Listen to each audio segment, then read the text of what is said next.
Sure. Okay, all good? Hi. I'll try to keep you awake. I'm ready. Okay. Cup of coffee and, yeah, great. I'm Jim. Maybe you have met my wife Jenny. And so thanks for Linda and team, whoever, other team members, thanks for letting the guy present. Like without a spouse, but I should know my wife's not here. She's heard this before. So. But just grateful too. So, and we should shoot Linda to be done by 4. We'll try. Yeah. Okay. I've got a bunch of. Because it's springtime at 4. When I get done, I gotta go get your pontoon when we get done. So there's a motivation. My mic on? You want to shut that fan off that lady likes so bad? Sorry. My mic is on. I don't know, Cedar, you can crank me up, but I'm wondering if maybe we need to shut that turbo off right there, or put it lower. I think it's on high right now. Thank you. Hopefully that's still enough, Fred? Okay. Well, my topic is about blessing your community, wherever we are. So who's in urban? Who's in where? Who's in an urban area? Okay, who's in a rural area? Who's in a rural regional center? Who's in the country living off a gravel road? Okay, all right. Right, we got a whole variety, right? And so I think this applies anywhere we are. And even not only just in terms of size, but also ethnicity, I believe. You think about that. And I shared this with Gail.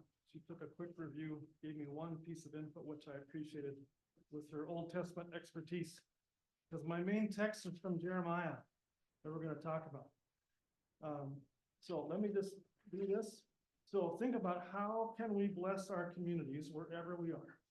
And I just list some here, kind of working our way out. Okay, your town, your hub town, your county,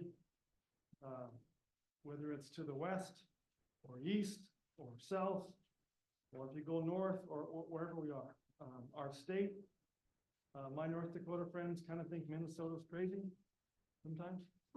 In a political year, you see more and more. I saw this the other day, rural areas of states trying to secede from their state to become separate because even rural and urban vote so different.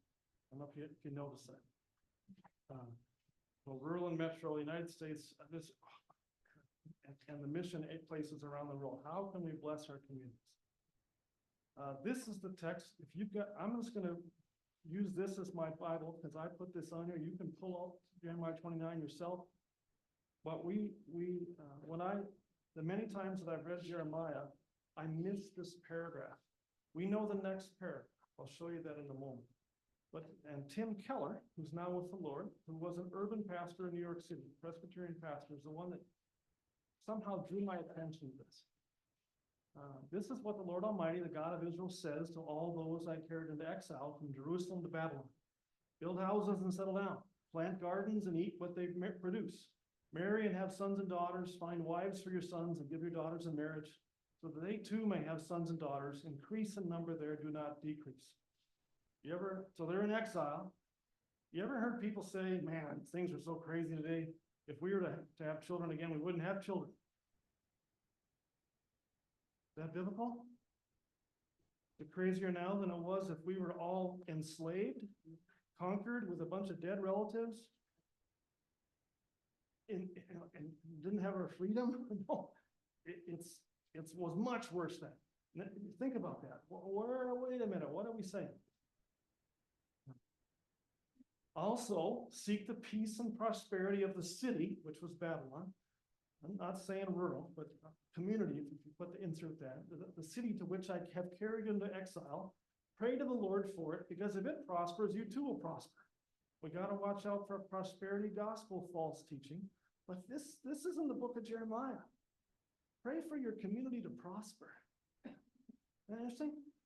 Because then you'll benefit. Look up sometime, what's the average household income in your community or your county? Those of you from Bemidji, Beltrami County, you know what it is? 41,000 per household. If you try it in another community, you might have to add one. Remember Marty Geese, our boss, when he was doing his doctoral dissertation, or his master's thesis, someone corrected him and said, Marty, you forgot, you made a mistake. Like, no, the average household income at that time in his area was like 35,000. Well, what does that affect, right? That might mean you got somebody in Lake Home making 250,000 a year, and then you got somebody in a trailer, renting a trailer, making 20,000, right? To average it out. We've got that issue here. Then it continues. Yes, this is what the Lord Almighty, the God of Israel says. Do not let the prophets and diviners among you deceive you. Do not listen to the dreams you encourage them to have. They are prophesying lies to you in my name. I have not sent them, declares the Lord. So there were false teachers then. Application, there's still false teachers today. We got to be people of the Word of God. And know, what's it say? And is this right? So again, this is the part I had missed. We know this part. This is what the Lord says, when 70 years are completed for Babylon, I will come to you and fulfill my gracious promise to bring you back to this place. For I know the plans I have for you. Everybody know this part? It's a beautiful part, right? We write songs about it. I know the plans I have for you, declares the Lord. Not mean plans, good plans. Plans to prosper you and not to harm you. There's that word prosper again.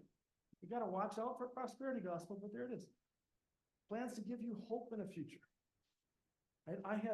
I had missed this part and was focused on this. I think this is a common thing we have today sometimes, is where we can think about our future hope, which I'm looking forward to. My parents are there.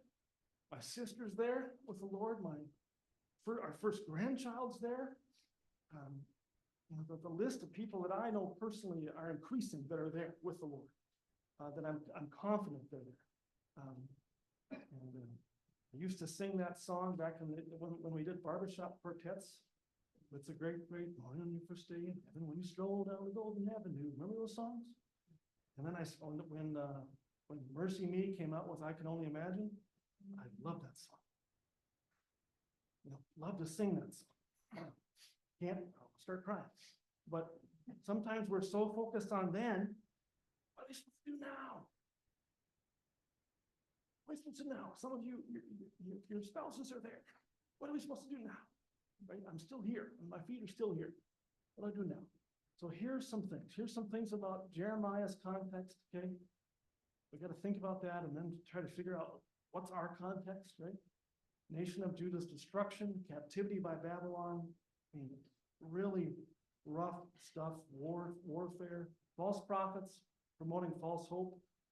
This is the beginning of Psalm 79. I don't know if anybody ever, I don't know how you do this as a hymn, right? Psalms is the nation of Israel's hymn book. How do you do that? That's rough. All the dead bodies of your servants is food to them. Scavengers. My word. That someone, they wrote that under the inspiration of God and somehow had it as a thing of worship. So what were their options?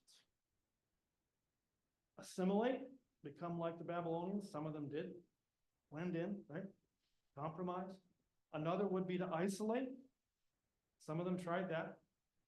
And hopefully quickly get back home. Gail corrected me. I had on here quickly return to Palestine. She said they wouldn't have called it Palestine. They would have called it, the Persians would have called it Yehud. Sounds like Yahoo. I said, are you calling me a Yahoo? No, he wasn't. But it'd be the way to say Judah, but return to Judah. Or fight. That's going to get over real fast. That's not an option. We still see people kind of thinking this way today when they think the world's falling apart. Going to hell in a handbasket. It's like, oh, come on, what are we supposed to do? Or the Lord says, I want you to bless Babylon. What? We don't want to bless them. We want to blast them. There would have been nobody in there that was saying, yeah, we should bless Babylon. And trust God's timing and be a godly influence in the meantime. But there are some that did this. I want to show you that example. Here are leaders in Israel and Judah's history who were godly leadership examples during that time in particular. Daniel, I'm in my own personal Bible reading right now. I read Habakkuk chapter 1 this morning. Yesterday I read all of Nahum. Our church is doing a series on Jonah, just the minor prophets. It's good to spend some time in those. But here are some tremendous examples. Daniel, vice president of 3 pagan kings, starting with Nebuchadnezzar. And I wonder if King Nebuchadnezzar is going to be in heaven. And you know, we all don't want to say to somebody in heaven, what are you doing here? You look at the end of the last thing that's put in the book of Daniel that King Nebuchadnezzar says, it sure sounds repentant to me. Take a look at that. And it's because of Daniel's witness to him. And he was his vice president. And his life was on the line probably every time he talked to him. Right? His friends, the 3 amigos, Queen Esther, her uncle Mordecai, I mean, all during that time of captivity. Nehemiah, he was the cupbearer. What's a cupbearer do for the king? You bring in the glass of wine for the king. What's the cupbearer do? He doesn't fall over, it's good, right? He's putting his life on the line. He's a security guard. And he asks the king if he can go back and help secure Jerusalem. And he grants it. And then Joseph, in a prior time. Think about those. Now, here's something to think about. In our own, I'll come back to those individuals in a moment, but think of our own communities, where you're from. What's your history, strengths? It's interesting looking at the history book out here for Oak Hills Fellowship and the snapshot that this women's conference has been every year, starting in 1926. What was going on? What was the need? Are you in a rural or an urban area or urban? This is not a misspelling. You ever heard this word before? You know who created that word? Our boss, Martin Geese. He created it. It's when rural and urban cultures collide. A urban conflict.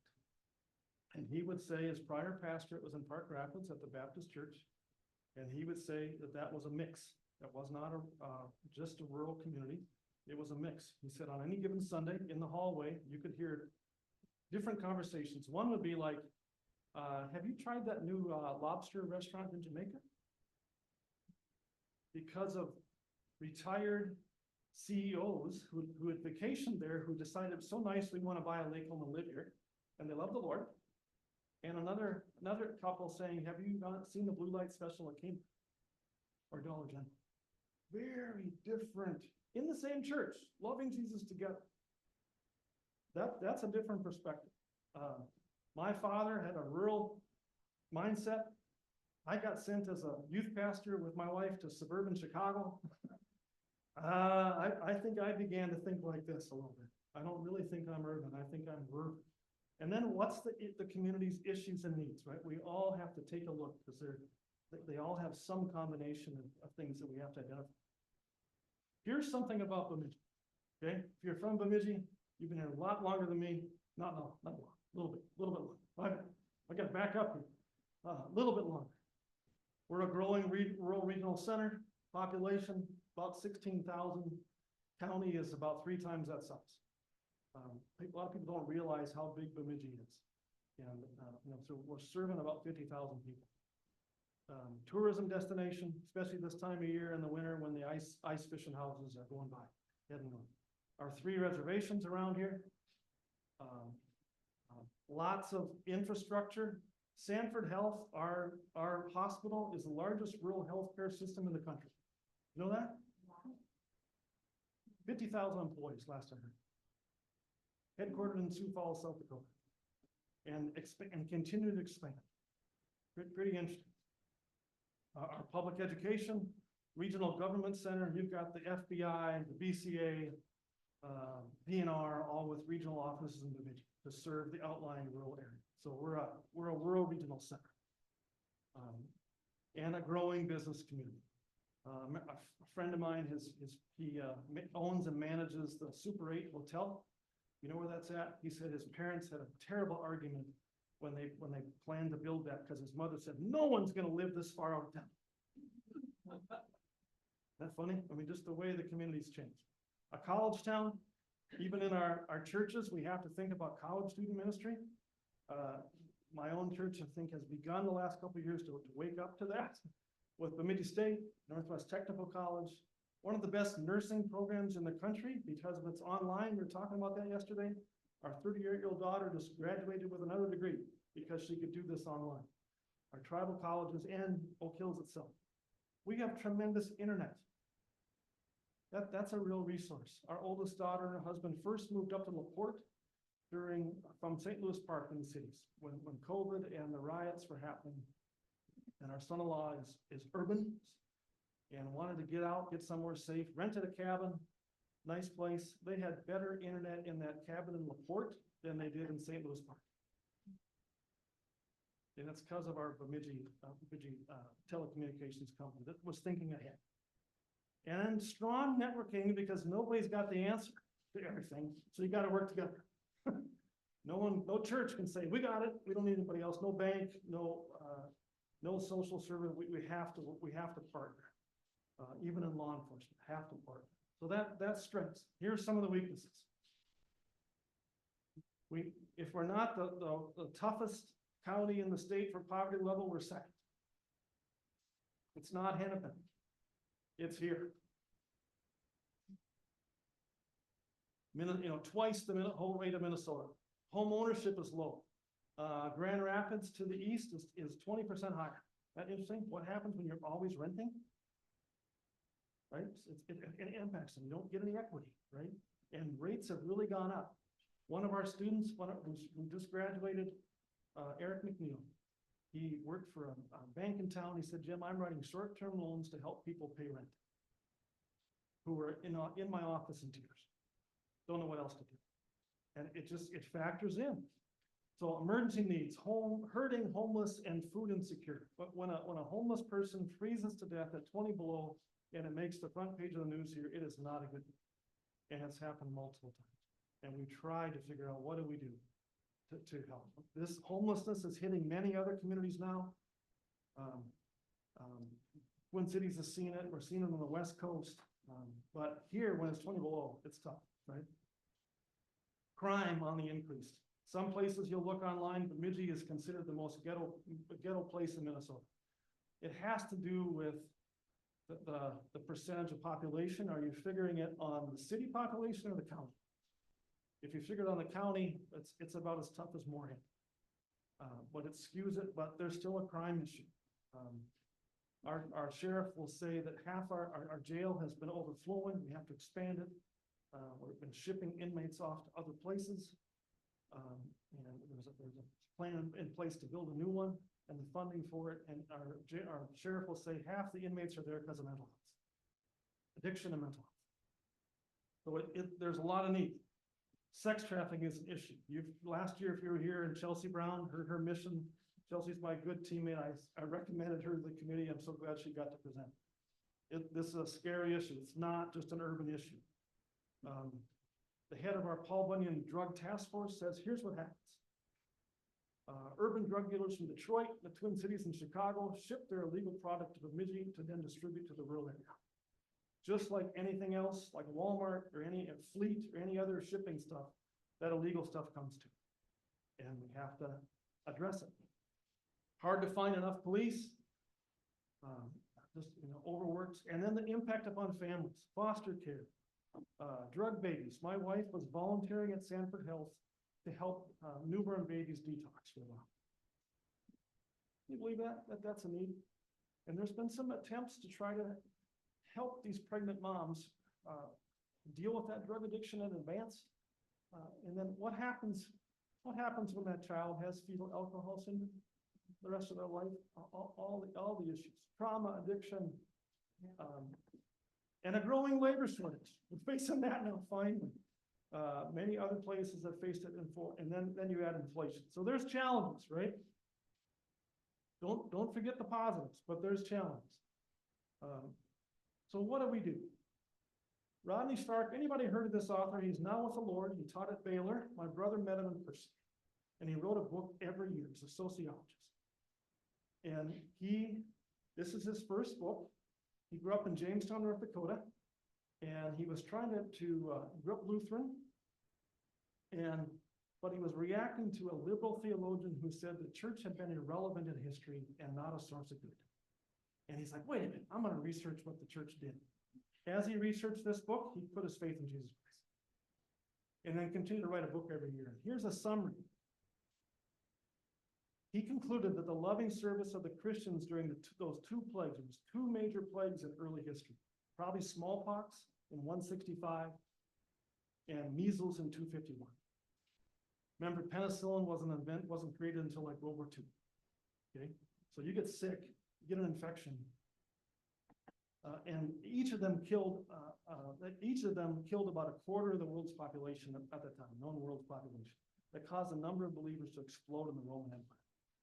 And the church, the people who did not know Jesus would flee and leave their family members. And it might actually be dehydration that could help them recover. The Christians would stay, and it's particularly women and children and slaves that they were caring for. And I read recently where the early church might have been 60% female. Isn't that amazing? Wow. And you want to have a great outreach? How about a plague? They did it without any plan because they remembered that Jesus touched the leper. Isn't that wild? Amazing book. You ever get a chance to read anything from him? I think I got 4 different ones of his in my office. So here's some scriptures to think about in terms of outreach. Ephesians, be very careful then how you live, not as unwise, but as wise, making the most of every opportunity because the days are evil. They were more evil then. We still have evil today. We have opportunity. Tremendous opportunity. Don't get overwhelmed by, you got to do everything. Nope. I was telling Linda earlier, in my own church, when I get a chance to help somebody think about this, you think about your college days. You didn't want a triple major, or you wouldn't have a life. Maybe a major, maybe a minor, right? Even in our churches, think you can't do everything. Well, what's the Lord called you to do? And through team, he can address the things. Doesn't have to be all through one person or all one thing. Colossians 3, whatever you do, whether in word or deed, do it all in the name of Lord Jesus, giving thanks to God the Father through him. That covers everything under the lordship of Christ. And then this one, kind of a repetition of that. Work at it with all your heart. It's working for the Lord, not for men. Since you know you receive an inheritance from the Lord as a reward. It's the Lord Christ you are serving. So keeping those in mind, how can we bless our communities? Here's some more things to keep in mind. Evangelism, disciple making is a process. There's a cross right behind you. Let's say that the cross is the decision point, right? So on a scale, we're going to say minus 12 is over there and plus 12 is over here. If someone comes and puts their faith in Jesus, they hit the foundation, the 0 point. But if they're far from Jesus and going this way, they might be a minus 12. If we help somebody move from a minus 12 to a minus 10, it's progress. It's like picking rock or picking sticks to get the soil ready, right? Anybody do that growing up on a farm? Yeah. I grew up in the River Valley. We didn't have rocks. My wife grew up near Solway on a dairy farm. In college, when I was pursuing her, I got invited to come over to pick rocks one day. I made sure I was not available for the subsequent days. That was brutal. Still almost married 40 years. But when they come to Jesus, then it's not just go to a +1 and stop. It's keep growing.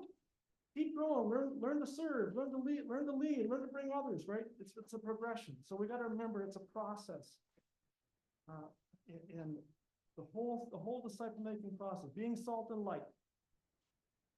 If you put too much light on somebody, you blind them. Right?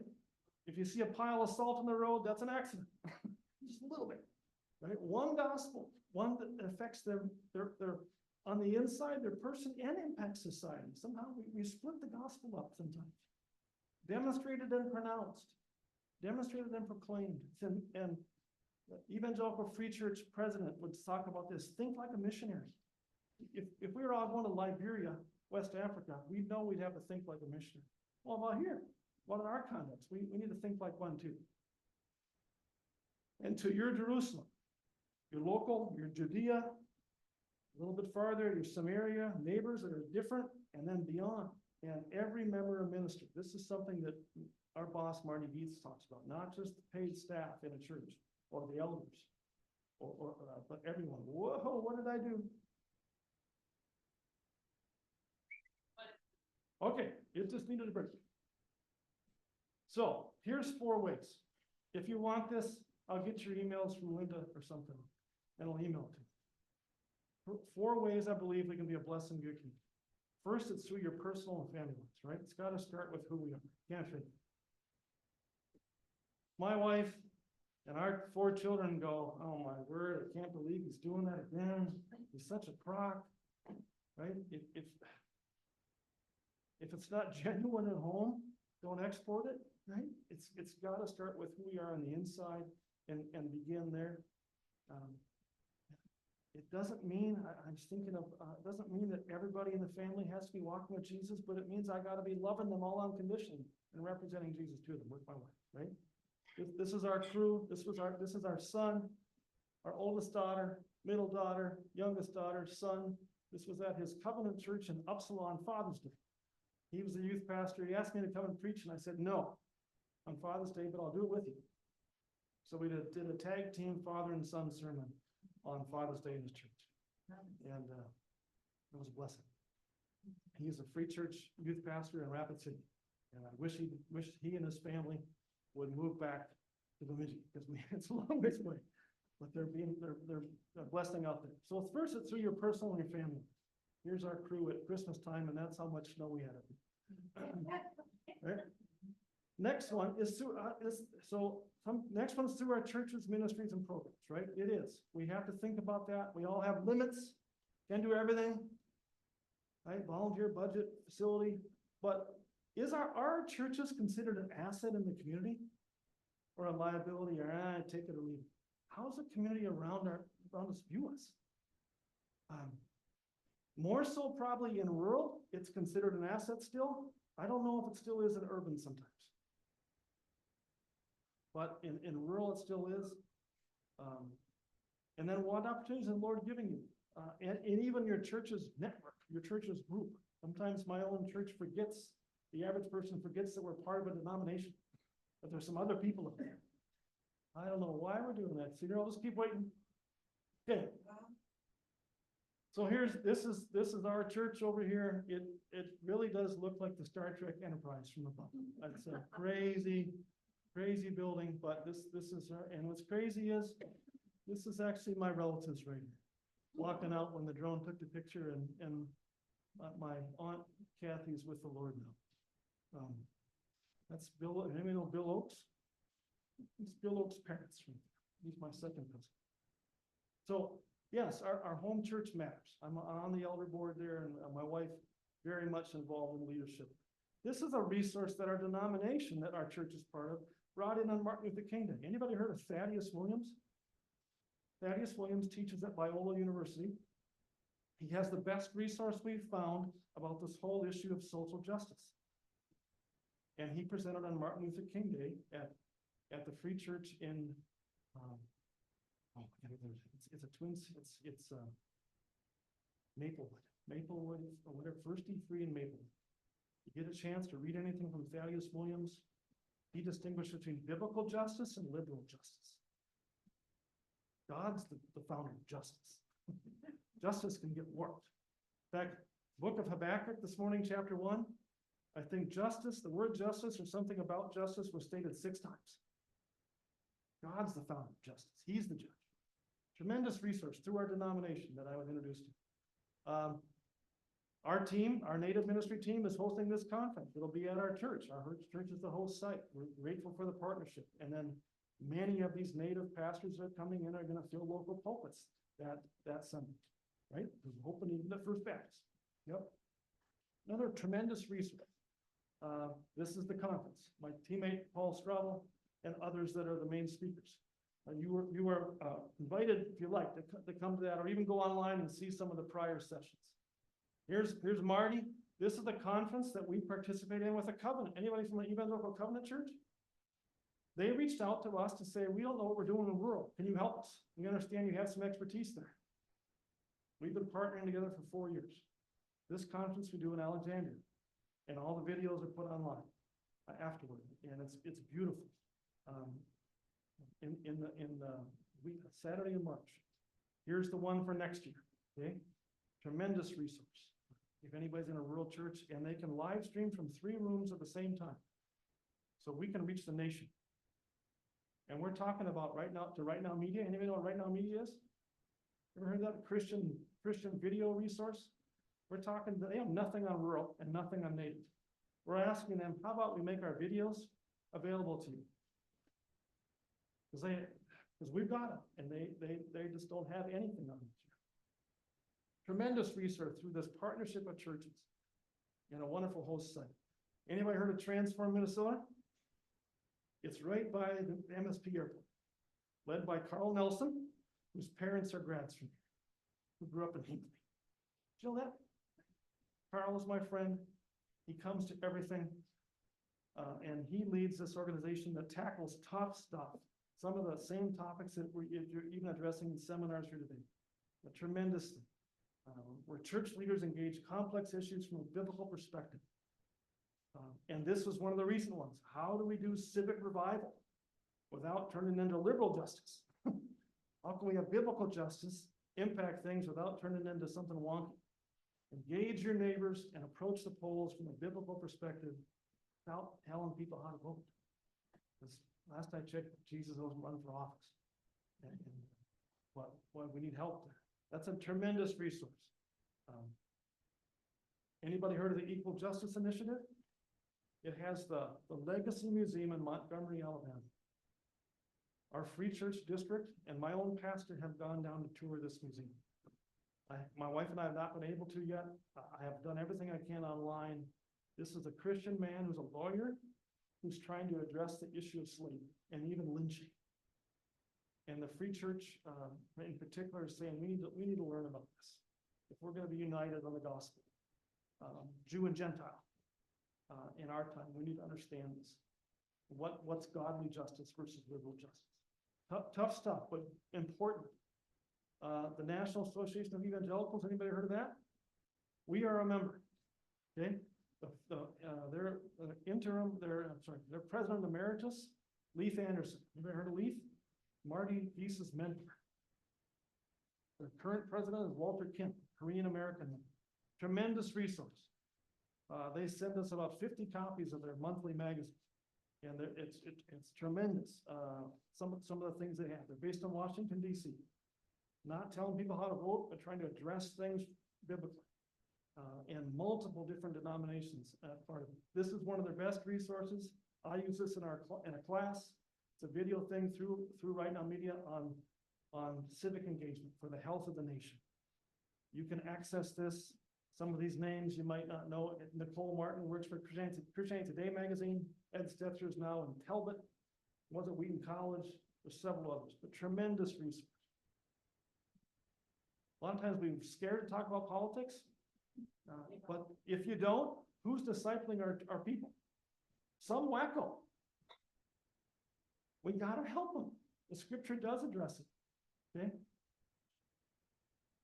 Another way, through our work. A lot of times we skip talking about work. There was work before the fall. Work's not bad. Right? I think there's going to be farming in heaven, but not wild oats and thistles.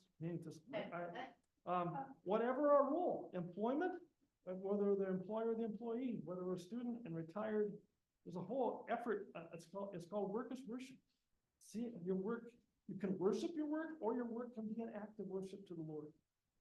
These are two tremendous authors of the Free Church pastor from Kansas City, and this is Tim Keller. My own brother, my hometown does a Christian music festival. And then Saturday evening, afternoon, evening, and then Sunday morning, they leave the stage up and they do a community worship service. I was the first speaker at it. Fortunately, I didn't kill it. So they kept doing it. I encouraged my brother to speak. He's a businessman. Linda and he served together on our Oak Hills board and our friends. My brother's done 30 trips to Ukraine and Russia prior to the war with a man named Howard Dahl. Anybody heard of Howard Dahl? Howard Dahl's grandfather invented the Bobcat skid steer. Wow. Stuff like that. Somebody invents this equipment and then sells it to a big company. And Howard Dahl loves Jesus. He and his wife with the Lord, founding members of Sail Me Free in Fargo. Well, I'm not making those trips now, okay, since the war. But my brother gets up to speak at this, in our hometown, his high school class, graduating class, about a dozen students from 1976 came to hear him. He gets up and he's jet lagged because he just got back from Ukraine. And no notes, you know what he's like, he's too smart. He's got twice as much God-given talent as I do. And that's his responsibility to the Lord, not mine. I'm responsible for what God gave me. But he gets done, and a friend behind me, who is a free church elder from the little town, Pembina, North Dakota, that I grew up in, who runs a truck stop. This friend says to me, I always felt second rate to the pastors and missionaries in my church.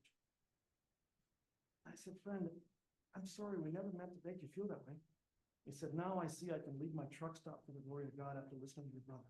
You needed to hear a godly business person talk about what it meant to live for Jesus and work. His pastor didn't understand how to run a truck stop. It wasn't used to those types of pressures. We got to think about our work. A lot of times it rarely makes the radar. Two friends of mine at church on our elder board have preached in the last 10 years at our church.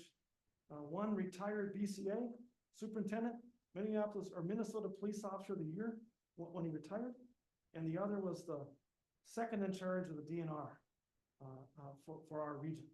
And when they both spoke, neither of them referenced their work. One's a cop, one's a DNR agent. And I thanked him afterward, and I said, friends, next time, just make a passing reference to your work.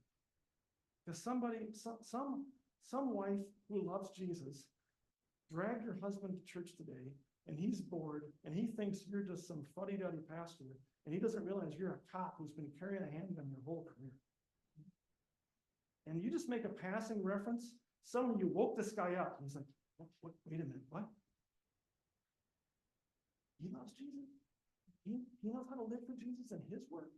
And now they don't highlight their work, but they make a passing reference, and it wakes people up to go, wait a minute. You mean I can live for Jesus anywhere? That there's implications? Yeah, not just on Sunday. So think about our communities. I think every community has three sectors, whether it's a small town like mine, Bemidji. I think it'd be true in Minneapolis, St. Paul as well. You got a business for-profit sector, right? And you got a human services and a government and education. Maybe you split this up in a larger area, but in a small town, it's kind of more together, right? It'd be your public school, right? My home community is the county seat. And then a small amount of human services, and then you have a ministry network, which is small. Sometimes in rural communities, it's unique. My rural community has one grocery store, one hardware store, and 8 churches, and 4 bars. Not sure why. Just easier to keep the church open than it is to keep a grocery store open or something. But if you're really going to make an impact in the community, these 3 are going to have to come together at some point. And it's often in a crisis: flood, a shooting, a fire, something. My home community had to be evacuated because of potential dam failure to 6 miles to the west. And they got it. And my aunt was living there. She had never had this happen in her lifetime. And the pastors were caring and praying. Many of the lay people were involved. The guys that knew how to run heavy equipment were running heavy equipment to save the dam. And the Lord kept the wind out of the east, and it pushed the waves away from the dam. And it all came together. Okay, so it's everything. Now, think about this. Where did these people make their living? Were they pastors, missionaries? Were they business people? Were they in public service against their will to begin with? Isn't that wild? Sometimes we get thinking, oh, government, yeah, politics. These people were all in politics. Tremendous influence on particularly King Nebuchadnezzar. Tremendous, all of them.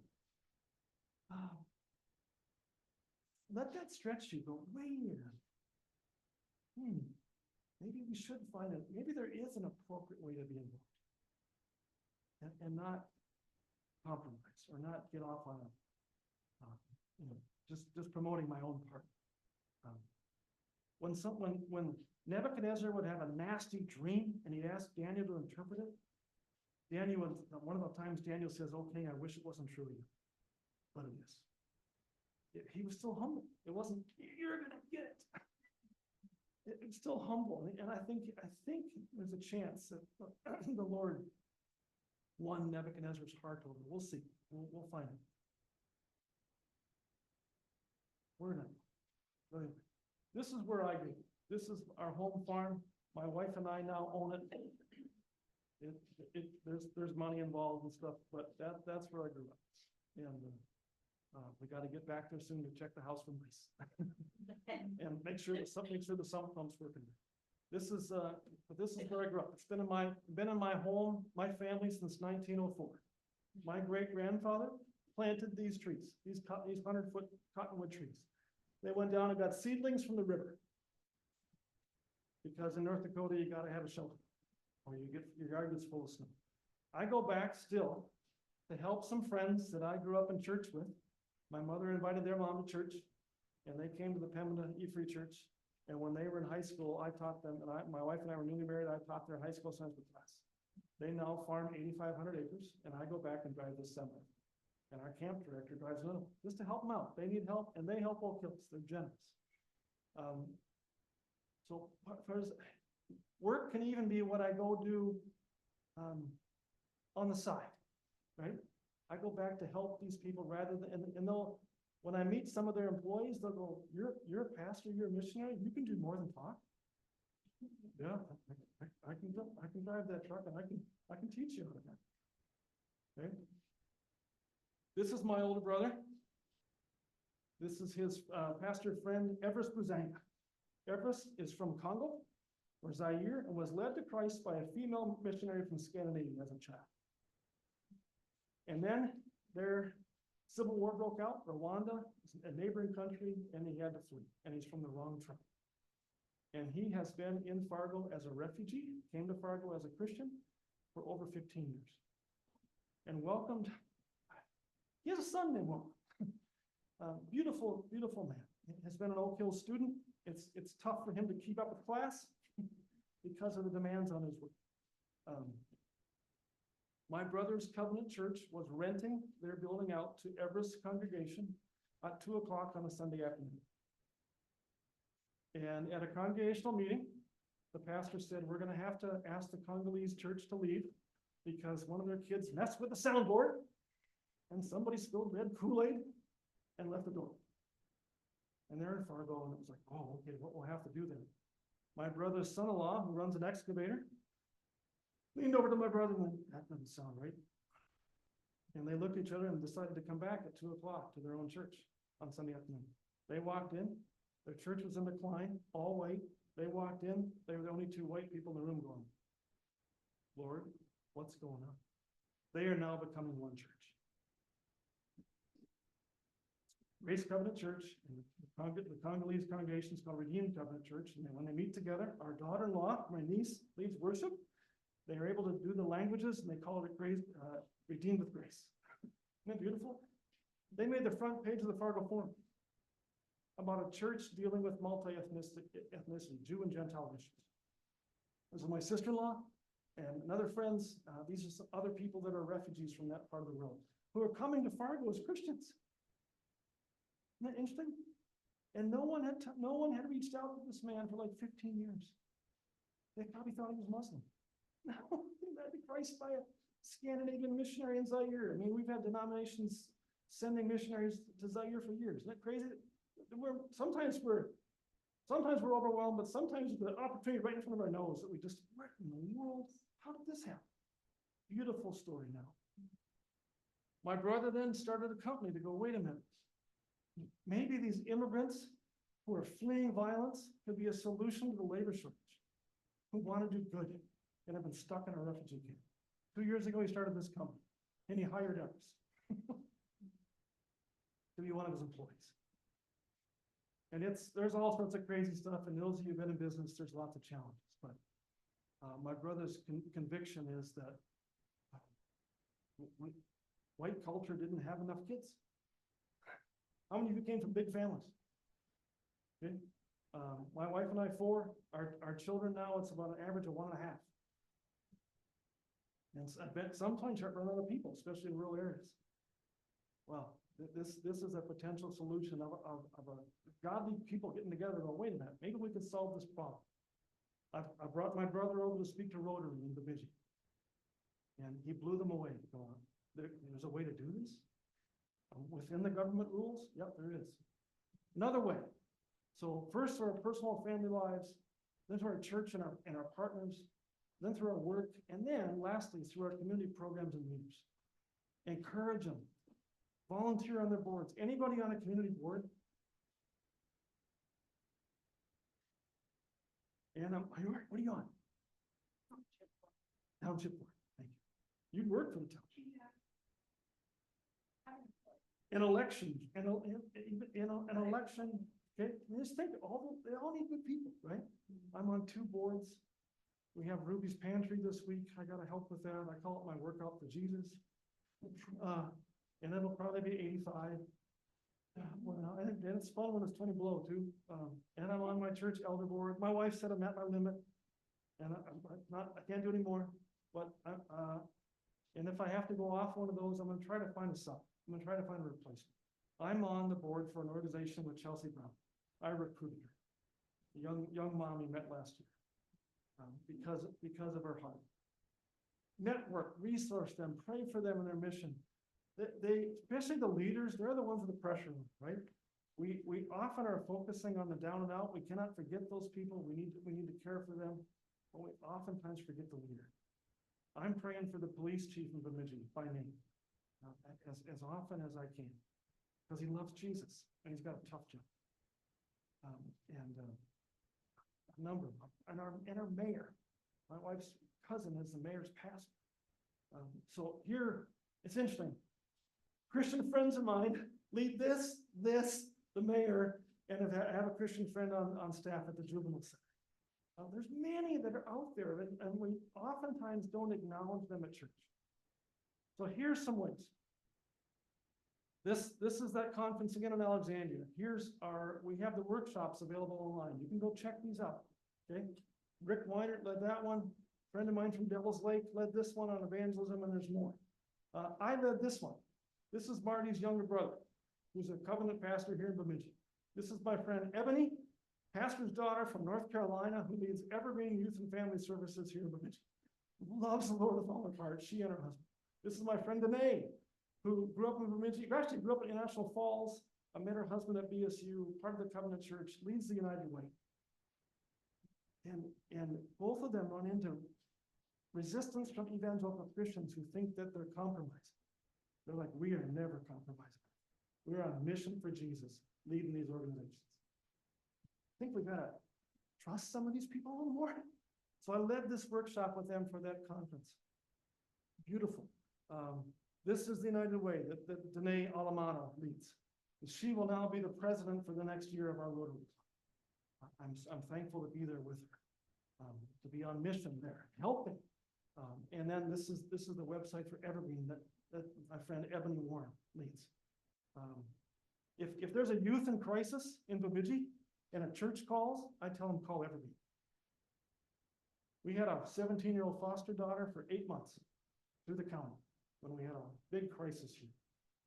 And we told her, we're going to raise you as the Lord and the county allows, under those rules, as we raised our own children. And if you're out of control and won't listen to us, we're calling Evergreen. At the end, she was taken to Evergreen by a deputy, and my wife was behind, and she was mad as hops. She's safe. She's now a mom. She calls my wife every week. She knows my wife, and I love her. And we needed this group. Our pastor didn't know what to do. We needed these people. Not all of them are Christians, but the leader is. And she's doing the right thing to calm things down.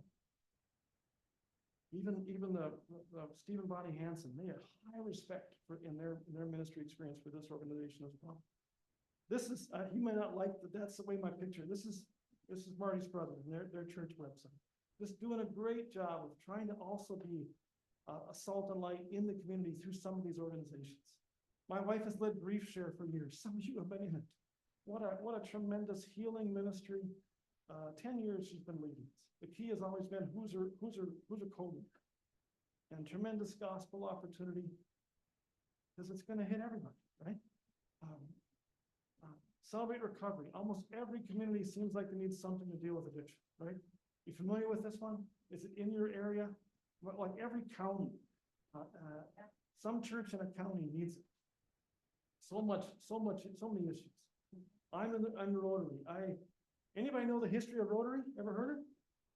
Started in Chicago. Headquarters is by O'Hare Airport.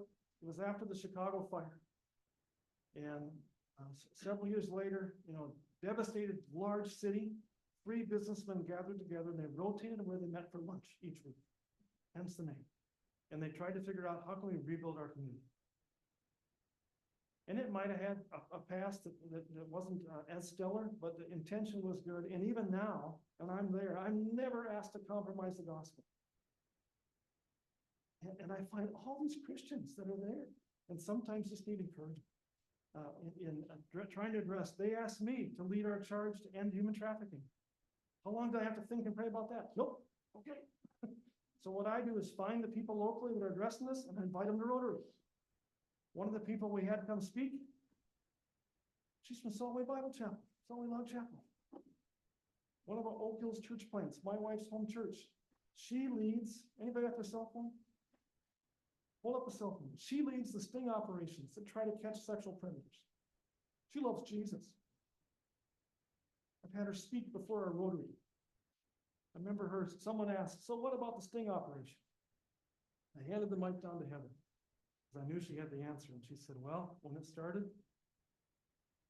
I think she said 1,500 hits on my ad in the first 48 hours. And it was like this conflict between good and evil went through the room of all these 50 community leaders going, we've got an issue that intense? Yeah. Tough issue. And here's a woman who loves Jesus, who's putting her risking her life in many ways to address this issue. And amazing. So don't dismiss things like that. When I hear somebody make a dismissive comment about Rotary, I'm like, you're not talking about my thing. There's good things we're addressing. This is a combination between the BCA, which is the Bureau of Criminal Apprehension, and a tribal network called Trust, Tribes United Against Sex Trafficking. You'll see some of these around our area. And who to call if you suspect it, what to do. We got to know. If you don't have that resource and you just call your pastor or you call your Sunday school teacher, I wasn't trained in that. I need these experts. This is the organization that Chelsea and I are on the board of that addresses sexual violence. Our youth pastor's wife is on staff. And the county supervisor now is transitioning to a new role. It's up here, Bemidji and Grand Rapids, our northern region. But there's resources like this out here. Let's not leave this thing to just liberals, right? Find a way to get involved. I have never been asked to compromise my faith on that in those board meetings. A lot of times they're saying, Jim, can you help us find a couple more board members? Well, who do I know? Christians and good community leaders. I'm not picking the crazy person. That's the ones I know. And we'll see. This is our food shelf. I'm on that board. Our youth pastor's wife, our senior pastor's wife is on staff there. Because of the poverty, there's so much need. This is Ruby's pantry in January. That's how nice out it is. And you know what? Those are all BSU students. Football players and guys involved in Campus Crusade. Great to have them. And our friend Julie with the crazy hair. This is the music festival in my hometown. It's gotten awful expensive, but it's an outreach and a blessing. And you'll see some of these around. Just a joy. Security at this, led by Border Patrol. A friend of mine who goes to the Baptist church, he's in charge. I volunteer with him. I love being a greeter. Keep people safe. No alcohol in the park. It's easy. Just keep them safe. Suicide prevention training, a major issue. Anybody know of Bethlehem Baptist Church in the city, Bethlehem Seminary? friend of mine named Glenn Bloomstrom, retired military chaplain, is on staff. This is a for-profit company that trains even the military. I've hosted him. He is he loves the Lord, and again, he finds evangelical Christians are standoffish to this training because they think it's going to compromise the gospel. He's like, no, that we're not going to, but we can find a way when a community is being ravaged by this to come together, whatever. My son had some training, mentioned him earlier, a little community of Uppsala. He's now in Rapid City. Near the end of his time there, tenure there, high school boy took his own life. And the principal of the local high school called him and said, Josh, I need you to call every pastor and priest in the region and get them to the school right now. We need your help. Again, rural, a lot of times the church is still seen as an asset. That might not happen in urban. And our son knew them all, and they all came. And it's things like even not saying committed. You don't commit suicide, you die by suicide. You commit a crime. Okay? It's a wording. Or sometimes they'll want to plant a tree on the high school grounds to honor the student. Well, only do that if you plant a tree for every student that dies. Student dies in a drunk driving accident, or a tractor accident, or cancer, right? Don't do that. Just don't glorify the suicide. So here's a resource. Tremendous. I continue to try to invite my friend Glenn to present this material in evangelical settings. And do you know the national number to call for suicide prevention and hotline? Memorize it, 988. It's why all our cell phones changed. Every cell phone needs an area code because of this. My wife has an aunt who's a Bemidji High School grad who answers this call. Trained master's in counseling in the Twin Cities. She answers the call and refers people to Sanford Behavioral Health up here. Isn't that crazy? You gotta know where that resource is. I'm helping pastors and church staff put this poster up for this in their churches so that people know what to do rather than, well, now we're just they did it and now we gotta go through the grieving process as well. How can we bless our communities? Those 4 ways. Seek the peace and prosperity of your community. Pray to the Lord. 10 after 4 of their good. Cedar, thank you. You can cut the video. Any questions? Any thoughts?